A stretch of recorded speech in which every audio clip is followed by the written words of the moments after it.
یوسف علیہ السلام اگر باہر جاتے تو باہر وہ پہرا دے رہے تھے، بھائیوں نے دوبارہ پھینک دینا تھا، یا باہر جاتے تو باہر وولفز تھے، بھیڑیوں نے کھا جانا تھا، اکیلا بچہ تھا، تو باہر جانا آپشن نہیں تھی، اندر رہنا اس لیے آپشن نہیں تھی کہ بھوک اور پیاس سے فوت ہو جانا تھا۔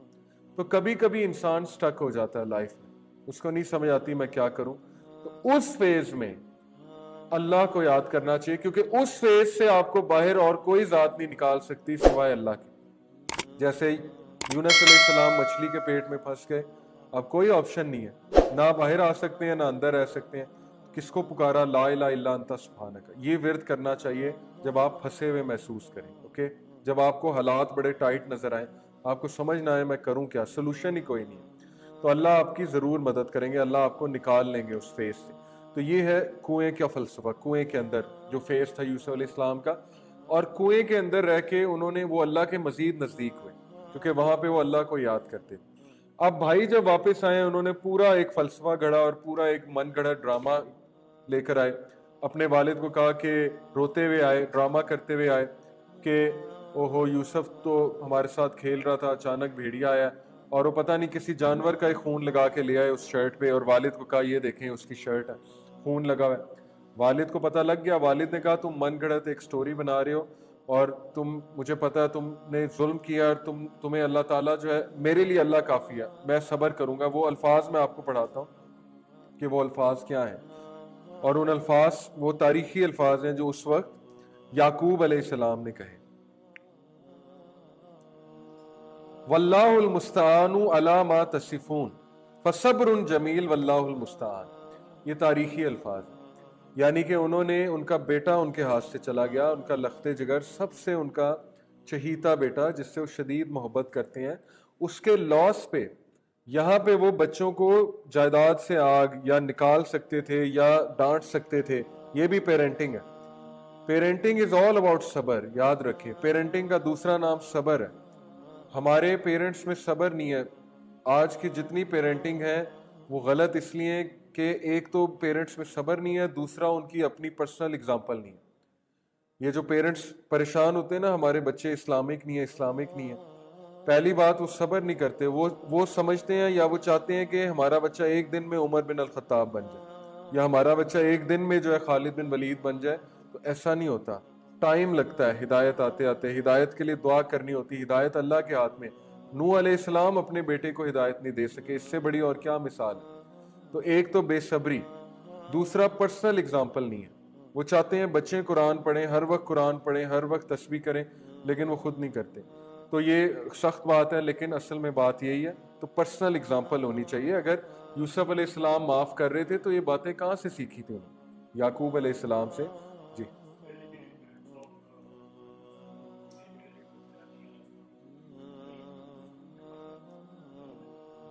کرنی چاہیے، یاد دہانی کرائیں نا، بے صبری نہ کریں، یعنی کہ پینک نہ ہو جائیں، یاد دہانی کراتے رہیں، کبھی نہ کبھی اللہ اسے ضرور ہدایت دے گا۔ پیرنٹس پینک ہو جاتے ہیں، پینک ہو کے پھر سختیاں کرنے لگ جاتے ہیں، ڈانٹ ڈپٹ کرنے لگ جاتے ہیں، پابندیاں لگانے لگ جاتے ہیں۔ پابندیاں لگانی چاہیے ایک حد تک، لیکن ضرورت سے زیادہ نہیں، پھر وہ ٹوٹ جاتا ہے وہ بچہ، پھر وہ ریبیلیس ہو جاتا ہے، بجائے کہ وہ دین کی طرف آئے وہ پھر اور سائڈ پہ نکل جاتا ہے۔ تو بہرحال یہاں سے ہم کیا سیکھتے ہیں کہ ان کا کمپوزر، انہوں نے اپنے بیٹوں کو نکالا نہیں، ان کے ساتھ رہے، اوکے، ایموشنل نہیں ہوئے اتنے زیادہ، کیونکہ ان کو پتا تھا اس میں اللہ کی کوئی حکمت ہے، اور وہ بیٹوں کو چانس دینا چاہتے تھے، تو بیٹوں کو انہوں نے ساتھ رکھا، اور انہوں نے کہا فصبر جمیل، میں بہترین صبر کروں گا، واللہ المستعان، اور اللہ ہی کی ہیلپ جو ہے وہ ساؤٹ کی جا سکتی ہے ایسے موقع۔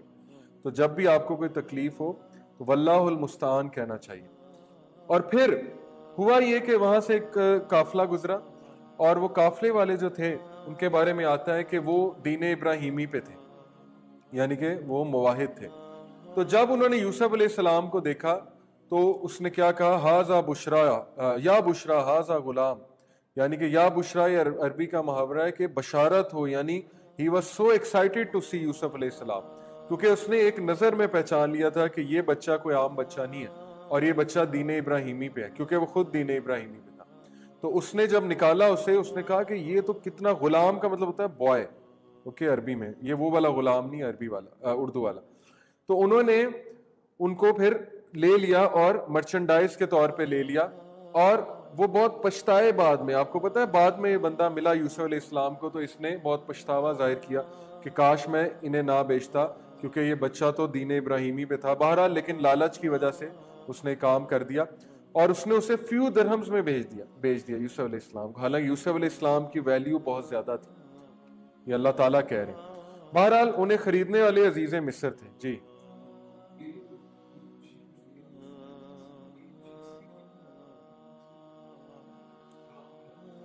بہت مطلب کہ نایاب بچہ تھا, بے تحاشا کوالٹیز والا.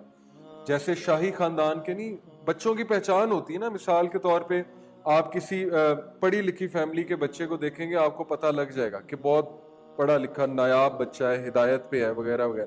تو وہ خوشی ان کی یہ بھی تھی کہ نایاب ہے, ہر طرح سے نایاب, یعنی کہ خوبصورت بھی ہے, کوالٹیز بھی ہیں اس کی. اس کا تعلق میرے خیال میں اس سے تھا کہ مرچنڈائز کے لیے وہ خوش ہوئے تھے بہت زیادہ, لیکن انہیں پتا تھا دین ابراہیمی پہ کیونکہ وہ خود دین ابراہیمی پہ تھے. بہرحال عزیز مصر فائنانس منسٹر تھے. اوکے یہ کریکشن کچھ لوگ سمجھتے ہیں وہ ایجپٹ کے رولر تھے, رولر نہیں تھے, فائنانس منسٹر تھے عزیز مصر. انہوں نے ان کو خریدا. عزیز مصر جو ہے اس میں بڑی خیر تھی, اس نے بھی پہچان لیا تھا یوسف علیہ السلام کو دیکھ کے کہ عام بچہ نہیں ہے. بہرحال انہوں نے فوراً خرید لیا اور اس کے بعد اللہ رب العالمین نے یوسف علیہ السلام کی تربیت کرانا شروع کی. کہاں پہ؟ اور یہ ورڈ یاد رکھیں اللہ کے ورڈز, وَكَذَلِكَ مَكَّنَّا لِيُوسُفَ فِي الْأَرْضِ وَلِنَعِلَّمَهُ مِن تَعْوِيلِ الْأَحَادِيثِ. کہ کس نے اسٹیبلش کیا؟ مکنہ کا مطلب ہے اسٹیبلش کرنا. ہم نے یوسف کو اسٹیبلش کیا اس لینڈ میں. یہاں سے کیا نقطہ ثابت ہوتا ہے آپ نوجوانوں کے لیے کہ سکوپ اللہ کے ہاتھ میں ہے. سکوپ کسی ڈگری کا نہیں ہوتا ہے, رزق اللہ کے ہاتھ میں. کبھی بھی سکوپ کو نسبت, ہمیشہ سکوپ کی نسبت اللہ کو دیں. آپ کے پاس کوئی بھی ڈگری ہوگی, اس کا یہ مطلب نہیں آپ ڈگری سوچ سمجھ کے نہ کریں, آپ سوچ سمجھ کے کریں, لیکن یاد رکھیں سکوپ بنانے والی ذات اللہ کی ہے.